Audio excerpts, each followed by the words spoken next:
Hello बच्चों। अपन organic chemistry के respective discuss कर रहे थे। जो प्रीवियस जितने भी अपने ऑर्गेनिक के जो लेक्चर्स हुए हैं उसके अंदर में हमने एडिशन रिएक्शन के रेस्पेक्टिव डिस्कस किया था। डियर स्टूडेंट, आज अपन डिस्कस करने जा रहे हैं इलेक्ट्रोफिलिक सब्स्टिट्यूशन रिएक्शन। ठीक है, बहुत ही प्यारा सा ये लेक्चर होने वाला है। इसमें जितने भी जो कॉन्सेप्ट्स होते हैं, बेसिक फंडामेंटल्स हुआ करता है इस रिएक्शन का, उसके रेस्पेक्टिव अपन इसमें मोस्टली क्या करेंगे, डिस्कस करेंगे। तो आप शुरू से लेकर एंड तक बने रहें। ठीक है, देखो फर्स्ट ऑफ ऑल कोई भी रिएक्शन है उस रिएक्शन के रेस्पेक्टिव हम ये देखते हैं कि ये रिएक्शन है, ये रिएक्शन मेनली जो स्पेसिफिक है, कौन से ऐसे कंपाउंड है जो इस रिएक्शन को ये क्या करेंगे, शो करेंगे। तो डियर स्टूडेंट, ये जो रिएक्शन हुआ करती है, ये रिएक्शन हुआ करती है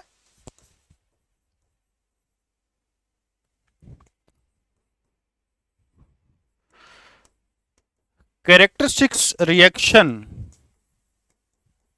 of aromatic compound.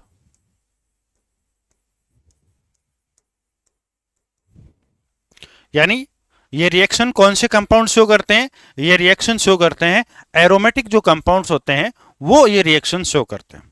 Dear student, इस रिएक्शन का मेन कंसेप्ट क्या हुआ करता, उसी के रेस्पेक्टिव अपन डिस्कस करेंगे। देखो ये रिएक्शन होती है, ये रिएक्शन होती है, ये टू स्टेप में क्या होती है, कंप्लीट होती है। डियर स्टूडेंट, इसका जो फर्स्ट स्टेप है, अगर मैं फर्स्ट स्टेप की बात करूं तो फर्स्ट स्टेप में एक्चुअली में होता क्या, यहां पर होता है अटैक ऑफ इलेक्ट्रोपाइल। यानी पहले स्टेप में क्या होगा, इलेक्ट्रोपाइल का अटैक होता, या फिर इसको अपन बोल सकते हैं फॉर्मेशन ऑफ सिग्मा कॉम्प्लेक्स। यानी सिग्मा कॉम्प्लेक्स की फॉर्मेशन किस तरीके से होती है उसके रेस्पेक्टिव अपन बात करेंगे। डियर स्टूडेंट, एक्चुअली में एरोमेटिक कंपाउंड कौन से होते हैं, जो हक्कल्स लॉ को क्या करते हैं, फॉलो करते हैं। वैसे एरोमेटिक के रेस्पेक्टिव जो एरोमेटिसिटी का जो अपना वीडियो है वहां पर हमने डिटेल से इसके रेस्पेक्टिव हमने क्या कर रखा है, डिस्कस कर रखा है। तो डिटेल से तो आप वहां से पूछ लें। मेनली यहां पर मैं बात करूं तो यहां पर सिंपली मैं आपसे बात करूं तो जहां जिन कंपाउंड्स में क्या होती है, बेंजीन रिंग हुआ करती है, वो कंपाउंड यहां पर क्या करेंगे, ये आपकी इलेक्ट्रोफिलिक सब्स्टिट्यूशन रिएक्शन को क्या करेंगे, शो करेंगे। ठीक है, ओके। तो देखिए सबसे पहले मैं बेंजीन रिंग की बात करता हूं। ये आपकी क्या है, बेंजीन रिंग है। इस बेंजीन रिंग में क्या होता है, अल्टरनेट आपके क्या रहते हैं, पाई बॉन्ड्स रहते हैं। अब यहां पर हम किसका अटैक करवा रहे हैं, इलेक्ट्रोपाइल का अटैक करवा रहे हैं। ये इसका कौन सा है, आरडीएस, रेट डिटरमाइन स्टेप है, जो स्लो स्टेप हुआ करता है। डियर स्टूडेंट देखो, ये पाई इलेक्ट्रॉन है, ये पाई इलेक्ट्रॉन यहां से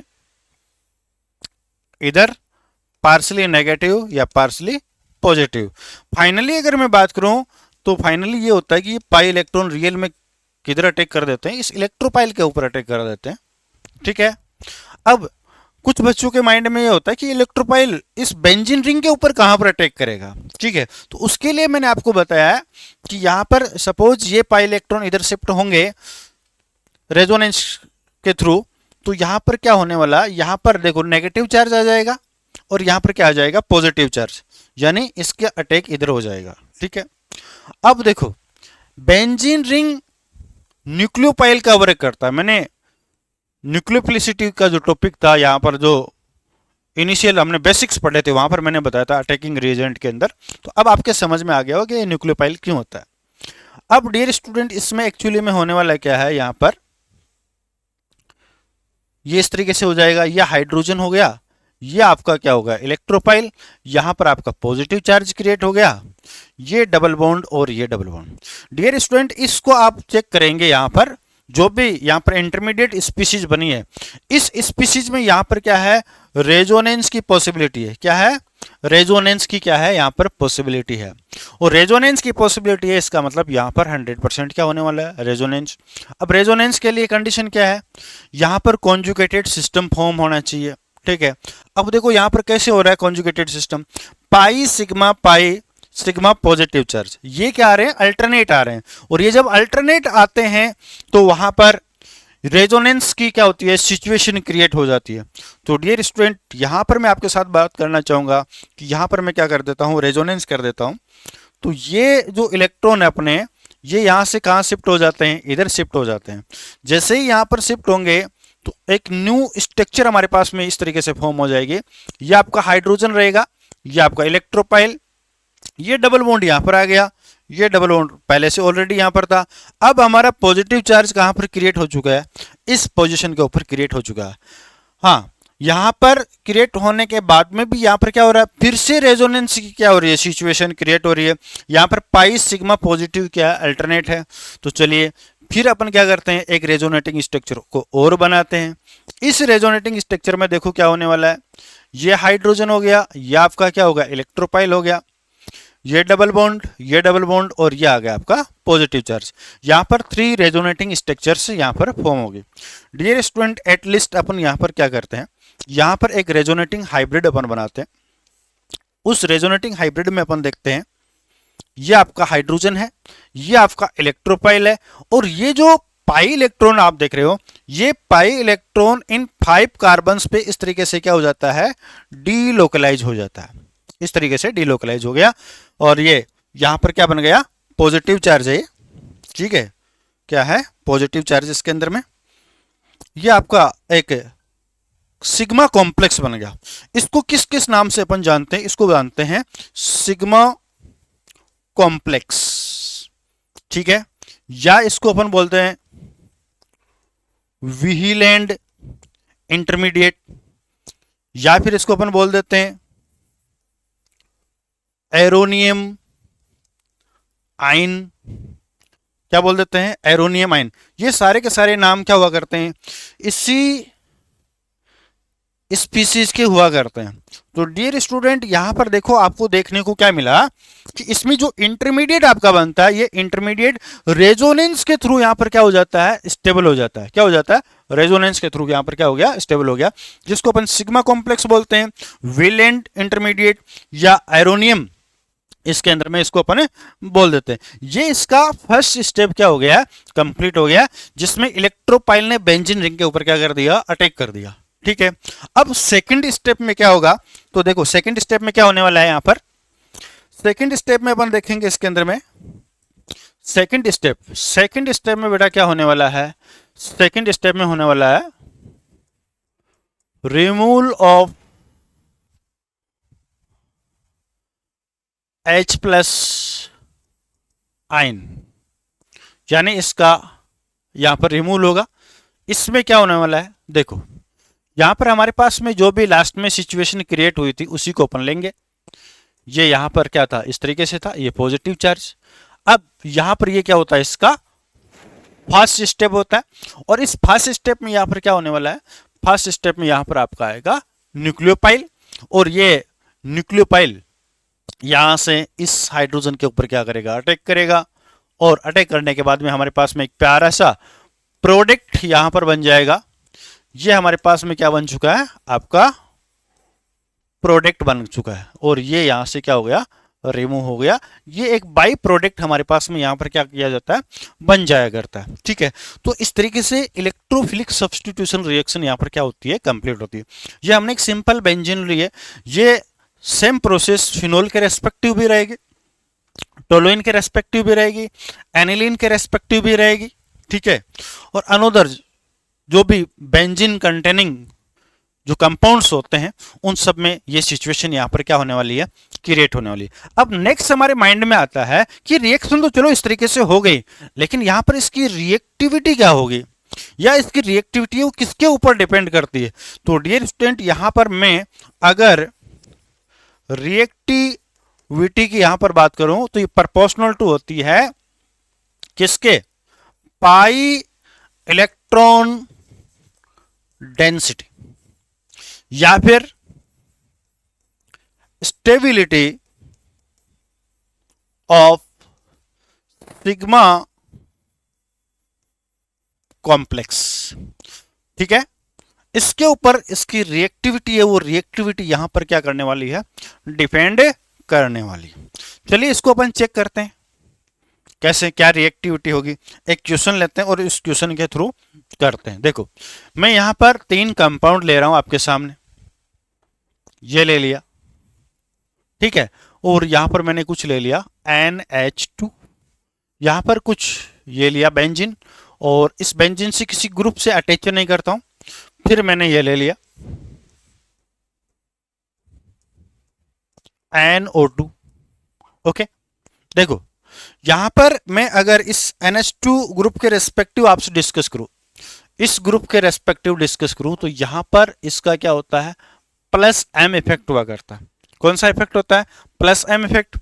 dear student, plus M effect क्या करेगा, electron density of benzene ring, इसको ये क्या करेगा, इंक्रीज करेगा, इसको क्या करेगा, इंक्रीज करेगा। चलो इसके रेस्पेक्टिव अपन बात करते हैं, इसका होता है minus M effect. Dear student, minus M effect electron withdrawing group, तो ये यहां पर क्या करेगा, electron density, electron density of benzene, उसको ये क्या करेगा, डिक्रीज कर देगा। ठीक है, आई बात समझ में। अभी अभी मैंने बताया था कि जहां पर इलेक्ट्रॉन पाई इलेक्ट्रॉन डेंसिटी ज्यादा होगी, उसकी रिएक्टिविटी भी क्या होगी, ज्यादा होगी। तो कहने का मतलब जो इलेक्ट्रॉन डोनेटिंग ग्रुप होते हैं, वो इलेक्ट्रॉन डोनेटिंग ग्रुप क्या करते हैं, रिएक्टिविटी को इंक्रीज करते हैं। तो यहां पर अपन ये भी बोल सकते हैं reactivity proportional two electron donating group और इलेक्ट्रॉन विड्रॉइंग ग्रुप। ठीक है, सिंपली अपन इसमें सिंपल सा कोई क्वेश्चन होता है उसमें इस तरीके से अपन चेक कर सकते हैं। हाँ, थोड़ा क्वेश्चन कॉम्प्लिकेटेड है तो उसमें और भी चीजें अपने को देखनी पड़ेगी। अब यहां पर देखो रिएक्टिविटी का ऑर्डर हमारा क्या हो जाएगा, ये हो जाएगा। इस तरीके से अपन क्या करते हैं, रिएक्टिविटी को चेंज करते हैं, किसके रेस्पेक्टिव, इलेक्ट्रोफिलिक सब्स्टिट्यूशन रिएक्शन के रेस्पेक्टिव, है ना। इलेक्ट्रॉन से नहीं, प्रतिस्थापन अभिक्रियाओं के रेस्पेक्टिव अपन यहां पर इस तरीके से क्या करते हैं, बात किया करते हैं। ठीक है, अभी अभी मैंने दो बातें की है, एक तो इलेक्ट्रॉन डोनेटिंग ग्रुप की बात की है और एक इलेक्ट्रॉन विड्रॉइंग ग्रुप की बात की है ना।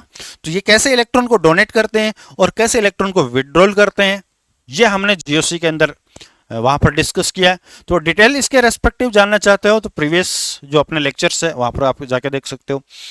बट यहां पर इनसे रिलेटेड मैं कुछ आपसे कुछ पॉइंट्स है, उन पॉइंट्स के रिगार्डिंग आपसे कुछ डिस्कस करना चाहूंगा। देखो पहला है आपका इलेक्ट्रॉन डोनेटिंग ग्रुप। ठीक है, इलेक्ट्रॉन डोनेटिंग ग्रुप यहां पर क्या करता है, इलेक्ट्रॉन डेंसिटी को क्या करता है, इलेक्ट्रॉन डेंसिटी को ये क्या करता है, इलेक्ट्रॉन डेंसिटी को ये करेगा इंक्रीज। ठीक है, और अगर ये इलेक्ट्रॉन डेंसिटी को इंक्रीज कर रहा है तो ऐसी सिचुएशन में क्या हो रहा है,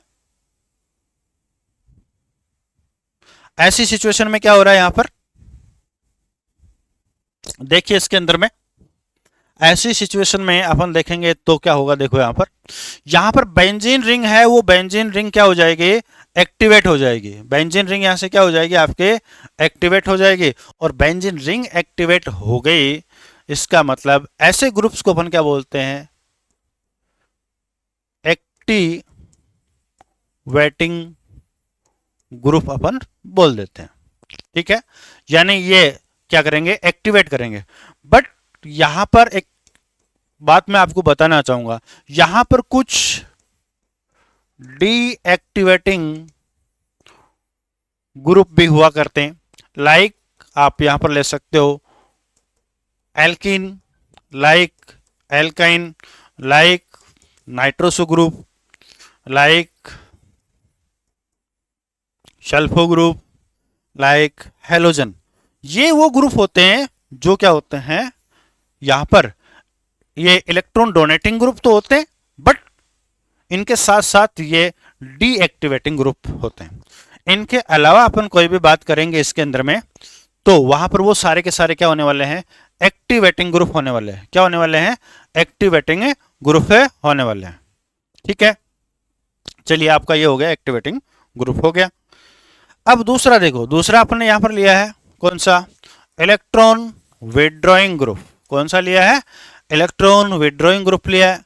इलेक्ट्रॉन विड्रॉइंग ग्रुप क्या करता है, इलेक्ट्रॉन डेंसिटी को क्या करता है, डिक्रीज करता है। क्या करता है डियर स्टूडेंट, डिक्रीज करता है। और डिक्रीज करता है इसका मतलब इनको अपन बोल देंगे डी एक्टिवेटिंग ग्रुप। तो हमारे पास दो चीजें हो गई, एक तो हो गया यहां पर इलेक्ट्रॉन डोनेटिंग ग्रुप और एक हो गया electron withdrawing group. Dear student actually में होता क्या है, जो इलेक्ट्रॉन डोनेटिंग ग्रुप है ये बेंजीन रिंग के ऑर्थो और कौन सी, पेरा, इन पोजीशन के ऊपर क्या करते हैं, इलेक्ट्रॉन डेंसिटी को क्या कर देते हैं, इंक्रीज कर देते हैं, इंक्रीज कर देते हैं। ऑडियो इनपुट वाला देखो सही चल नहीं, वहां देखो नहीं, बीच बीच के अंदर वो लाइन आती नहीं।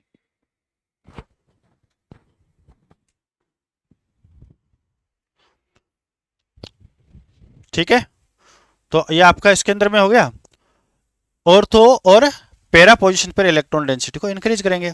ये वाले क्या करते हैं, ये ऑर्थो और जो पैरा पोजीशन है उस ऑर्थो और पैरा पोजीशन के ऊपर इलेक्ट्रॉन डेंसिटी को ये क्या कर देते हैं, डिक्रीज कर देते हैं। ये क्या कर देते हैं, इनको डिक्रीज कर देते हैं। तो यहां पर भी एक सिचुएशन हमारे पास में क्या होती है, क्रिएट होती है। क्या सिचुएशन क्रिएट होती है, देखो कहीं पर मान लो ऑर्थो पैरा पोजीशन पे इलेक्ट्रॉन है ना, डेंसिटी क्या हो रही है, इंक्रीज कर रहा है कोई ग्रुप, तो उसको अपन बोलते हैं ऑर्थो पैरा डायरेक्टिंग ग्रुप। और ये जो फिनोमिना है उसको अपन बोल देते हैं ऑर्थो पैरा डायरेक्टिंग इफेक्ट अपन बोल देते हैं। ठीक है, अगर मान लो ऑर्थो और पैरा पोजीशन पे वो इलेक्ट्रॉन डेंसिटी को वो क्या कर रहा है, डिक्रीज कर रहा है ना, तो ऐसे को अपन बोलते हैं कौन सा, मेटा डायरेक्टिंग ग्रुप। और इस फिनोमेना को अपन बोल देते हैं मेटा डायरेक्टिंग इफेक्ट अपन बोल देते हैं। तो सिंपली मैं बात कहूं कि कहीं पर इलेक्ट्रॉन डोनेटिंग ग्रुप है तो वहां पर हमारे प्रोडक्ट कौन से बनेंगे, वहां पर हमारे प्रोडक्ट बनेंगे ऑर्थो और पैरा प्रोडक्ट। और आपका इलेक्ट्रॉन विड्रॉइंग ग्रुप है तो वहां पर जो प्रोडक्ट बनेगा वो कौन सा बनेगा, मेटा वाला प्रोडक्ट बनेगा। यहां तक की बातें आपकी क्या हो चुकी होगी, क्लियर हो चुकी होगी। ठीक है, अच्छा ये सिचुएशन कब क्रिएट हो गई, जब बेंजीन रिंग के ऊपर क्या होगा, यानी बेंजीन रिंग क्या हो गई, मोनो सब्स्टिट्यूटेड बेंजीन होगी तब। ठीक है, तब ये होने वाला है। अब दैट सपोज आगे अपन बात करें इसके अंदर में, मान लो बेंजीन रिंग के ऊपर क्या होते हैं, दो ग्रुप अटैच हो, यानी बेंजीन हमारी क्या हो, डाई सब्स्टिट्यूएंट हो। तो ऐसी सिचुएशन में क्या होगा, ऐसी सिचुएशन में मैं दो कंडीशन ले रहा हूं, दो कंडीशन के थ्रू यहां पर मैं इन चीजों को क्या करूंगा, वन बाय वन क्लियर करूंगा। ठीक है, यहां पर मैंने ले लिया कुछ NH2 और यहां पर मान लेता हूं मैंने ले लिया OH।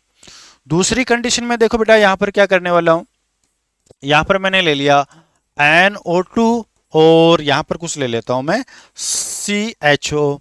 अगली कंडीशन में मैं क्या करता हूं, यहां पर अगली कंडीशन में बेटा मैं यहां पर ले लेता हूं NH2 और यहां पर क्या ले लिया मैंने, मैं ले लेता हूं NO2, क्योंकि यहां पर जो डोनेटिंग एटम है वो क्या रहेगा आपका, सेम रहेगा। चलिए इनको अपन चेक करते हैं, इनकी रिएक्टिविटी के रेस्पेक्टिव अपन क्या करते हैं, डिस्कस करते हैं। देखो अगर मैं इस ग्रुप के रेस्पेक्टिव बात करूं तो ये क्या होगा, प्लस M इफेक्ट ग्रुप होगा। ठीक है, और अगर इस ग्रुप की मैं बात करूं तो ये भी यहां पर क्या है, प्लस M इफेक्ट ग्रुप है। दोनों का इफेक्ट क्या है, सेम है। प्लस M मतलब ये इलेक्ट्रॉन डोनेटिंग हो गया। यानी पहली बात तो ये चेक करो कि दोनों का इफेक्ट कौन सा है, दोनों का इफेक्ट यहां पर हमारा कौन सा है, ऑर्थो पैरा डायरेक्टिंग इफेक्ट है। दोनों का कौन सा इफेक्ट है, ऑर्थो पैरा डायरेक्टिंग इफेक्ट है। आई बात समझ में। अब देखिए इसके अंदर में ऑर्थो पैरा डायरेक्टिंग इफेक्ट है तो हम कौन से ग्रुप के अकॉर्डिंग रिएक्शन करें, या हमारा जो अटैकर इलेक्ट्रोपाइल है वो इलेक्ट्रोपाइल कहां पर अटैक करेगा, वो चीज अपन यहां पर क्या करना चाहेंगे, देखना चाहेंगे। तो देखो यहां पर देखेंगे तो इसका क्या, इसके अंदर में इलेक्ट्रॉन डोनेटिंग नेचर का यहां पर क्या है, ज्यादा है, और यहां पर इसकी इलेक्ट्रॉन डोनेटिंग नेचर है लेकिन इसके कंपेरेटिवली क्या है, कम है। तो यहां पर यह देखा जाएगा कि प्लस एम इफेक्ट ज्यादा किसका है ना, यानी मोर डोनेटिंग ग्रुप है कौन सा, उसी के अकॉर्डिंग बात करेंगे। ठीक है, और उसी के अकॉर्डिंग अपन बात करेंगे यहां पर। तो हमारा जो अटैकर है वो अटैकर कहां अटैक करेगा, इन पोजीशंस के ऊपर क्या कर देगा, अटैक कर देगा। चलिए आगे वाले के अंदर आते हैं। यहां पर मैंने देखा कि इसका कौन सा है, -m। ठीक है, और इसका भी यहां पर क्या है, -m। ठीक है, -m है, इसका मतलब ये क्या हो गया, मेटा इफेक्ट शो करने वाले हो गए। दोनों का इफेक्ट सेम है तो अपन वही चीज चेक करेंगे यहां पर, इन दोनों में से मोर डोमिनेट कौन सा है। तो मोर डोमिनेट आपका कौन सा है, ये वाला है, और ये वाला मोर डोमिनेंट है तो इसके रेस्पेक्टिव देखेंगे, ये ऑर्थो, ये मेटा पोजीशन, ये ऑर्थो, ये मेटा पोजीशन। यानी हमारा जो अटैकर होगा, हमारा जो अटैकर होगा वो अटैकर कहां अटैक करेगा, इस पोजीशन पे अटैक करेगा, और या फिर इस पोजीशन के ऊपर अटैक करेगा। ठीक है, यानी ये जो कॉन्सेप्ट बता रहा हूं ये आपको जो ऑप्शन है उन ऑप्शन को चूज करने में बहुत ही यूज होने वाला है। अब इसमें देखो यहां पर इधर देखते हैं, इसका +m इफेक्ट है और इसका -m इफेक्ट है। डियर स्टूडेंट यहां तो क्या हो गया, इफेक्ट ही हमारा क्या हो गया, अपोजिट हो गया। इफेक्ट हमारा क्या हो गया, अपोजिट इफेक्ट हो गया। तो ऐसी सिचुएशन भाई हम क्या करेंगे, ऐसी सिचुएशन में हमारे को यहां पर जो प्रोडक्ट है वो प्रोडक्ट अकॉर्डिंग इलेक्ट्रॉन जो डोनेटिंग ग्रुप हुआ करता है उसी के रेस्पेक्टिव हमारे को क्या करना है, प्रोडक्ट्स है वो प्रोडक्ट्स हमारे को फॉर्म करना है। तो हमारा डोनेटिंग ग्रुप कौन सा है, ये वाला। अब इसका इफेक्ट कौन सा होता है, इसका इफेक्ट होता है ऑर्थो और पैरा। ठीक है, अब इसके रेस्पेक्टिव ये ऑर्थो पोजीशन हो गई, ये मेटा और ये पैरा, और ये मेटा और ये पैरा। देखो पैरा पे तो ऑलरेडी यहां पर क्या है, कोई ना कोई ग्रुप है अटैच है। ठीक है, मेटा पर यहां पर आ नहीं सकता, तो हमारा अटैकर कहां अटैक करेगा, हमारा अटैकर इस पोजीशन के ऊपर क्या कर देगा, अटैक कर देगा। ठीक है, अच्छा ये सिचुएशन आपके समझ में आ गई। तो फिर इसमें एक सिचुएशन और होती है, उस सिचुएशन के रेस्पेक्टिव अपन भी क्या कर लेते हैं, डिस्कस कर लेते हैं। यानी अब की बार भी मैं वही 3 कंडीशंस लूंगा यहां पर, CH3 और ये आपका क्या हो गया, CH3। ठीक है, दूसरी कंडीशन लेता हूं इसके अंदर में। ठीक है, यहां पर मैंने ले लिया NO2। ठीक है, और यहां पर वही ले लेता हूं मैं आपका CHO। ठीक है, क्या ले लेता हूं, CHO ले लेता हूं। ठीक है, फिर ले लेता हूं मैं यहां पर एक और OH एंड NO2। यहां पर ले लिया मैंने OH और ये इधर क्या ले लिया, NO2 ले लिया। डियर स्टूडेंट इसमें भी देखो कंसेप्ट तो पीछे वाला ही यूज होगा, बट यहां पर एक चीज हमारे को स्पेसिफिक देखना पड़ेगा। देखो यहां पर इन दोनों का कौन सा है, यहां पर ये इलेक्ट्रॉन क्या है, इलेक्ट्रॉन डोनेटिंग ग्रुप है। इलेक्ट्रॉन डोनेटिंग ग्रुप है, इसका मतलब ऑर्थो और पैरा होगा, यानी ऑर्थो पैरा के अकॉर्डिंग प्रोडक्ट बनेंगे। अब इसके रेस्पेक्टिव देखो, ये ऑर्थो है, ठीक है, और ये पैरा। इसके रेस्पेक्टिव देखेंगे तो ये ऑर्थो, ये ऑर्थो और ये क्या हो गया, पैरा हो गया। अब हम प्रोडक्ट्स है वो प्रोडक्ट्स कैसे बनाएं, क्या बनाएं, उनके रेस्पेक्टिव देखो। तो यहां पर हमारे जो प्रोडक्ट्स है वो प्रोडक्ट्स बनेंगे, उसमें अटैकर कहां अटैक करेगा, अटैकर यहां पर अटैक करेगा, और अटैकर कहां अटैक करेगा, यहां पर अटैक करेगा। अब आपके माइंड में एक चीज आ रही है कि अटैकर यहां पर उसने अटैक क्यों नहीं किया, इसके पीछे रीजन क्या है। यहां पर रीजन डियर स्टूडेंट ये है, यहां पर अटैक नहीं करने के पीछे रीजन ये है कि यहां पर क्या है, हाई क्राउडिंग है, यानी यहां पर स्टेरिक इंड्रेंस क्या है, बहुत ज्यादा है, और स्टेरिक इंड्रेंस ज्यादा होने की वजह से यहां पर ये अटैक नहीं कर पाएगा। ठीक है, चलिए अब तीनों के अंदर आपको वही देखना है, स्टेरिक हिंड्रेंस वाला देखना है, यानी इस जगह क्या करेगा, यहां पर भी स्टेरिक हिंड्रेंस वर्क करेगा, यहां पर भी क्या करेगा, वर्क करने वाला है। अब इन दोनों में क्या है, इन दोनों के अंदर इनका क्या है, इसका यहां पर हो गया, ये आपका हो गया -m, और ये भी इसका क्या है, -m है। इलेक्ट्रॉन विड्रॉइंग ग्रुप इसका नहीं, मेटा डायरेक्टिंग वाला होगा। इसके रेस्पेक्टिव देखेंगे तो ऑर्थो और मेटा यहां पर प्रोडक्ट, इसके अकॉर्डिंग देखेंगे तो ऑर्थो और मेटा, ठीक है। यानी हमारे जो प्रोडक्ट्स बनेंगे या हमारा जो अटैकर होगा वो अटैकर कहाँ अटैक करेगा, यहां पर अटैक करेगा, इस जगह वो अटैक नहीं करेगा। अटैक क्यों नहीं करेगा, इसके पीछे रीजन वही आपका हाई क्राउडिंग रह जाएगी। अब यहां पर देखते हैं, यहां पर इसका कौन सा हो गया, प्लस एम और माइनस एम, यानी प्रोडक्ट अपन क्या करेंगे, इसके अकॉर्डिंग बनाएंगे, ठीक है। यानी ऑर्थो और पेरा, इसके रेस्पेक्टिव अपन देखेंगे, ऑर्थो पोजीशन ये, ठीक है, और पेरा पोजीशन कौन सी है, ये। यानी अब देखो यहां पर तो क्या है, हाई क्राउडिंग है, ठीक है, तो प्रोडक्ट में क्या होने वाला है, प्रोडक्ट में अटैक कहां पर होगा, यहां पर, यानी एक तो यहां वाला प्रोडक्ट बनेगा और एक यहां वाला प्रोडक्ट बनेगा, ठीक है। अब इसमें मेजर कौन सा होगा, मेजर में वहां पर ये आप चेकआउट कर सकते हैं कि यहां पर उस कंपाउंड में क्या है, सिमेट्रिकल कहां पर है, या फिर वहां पर उसके अंदर में स्टेरिक हिंड्रेंस मिनिमम कहां पर है, वो आपका क्या हो जाएगा, मेजर प्रोडक्ट हो जाएगा। ओके डियर स्टूडेंट, तो ये हमारा इलेक्ट्रोफिलिक सब्स्टिट्यूशन रिएक्शन की जो बेसिक फंडामेंटल्स है वो बेसिक फंडामेंटल्स थी, ठीक है। अगले जो लेक्चर होने वाला है उसके अंदर मेनली अपन बेंजीन और टोलुइन की जो इलेक्ट्रोफिलिक सब्स्टिट्यूशन रिएक्शन है उनके रेस्पेक्टिव अपन क्या करेंगे, डिस्कस करेंगे। अगर आप इस चैनल के ऊपर क्या है, नए हैं, तो इस चैनल को क्या कीजिए, सब्सक्राइब कीजिए। वीडियो पसंद आया, कॉन्सेप्ट आपके क्लियर हुए तो लाइक कीजिए और वीडियो क्या कीजिए, शेयर कीजिए। मिलते हैं अगले लेक्चर में न्यू कॉन्सेप्ट के साथ, तब तक के लिए बेस्ट ऑफ गुड लक।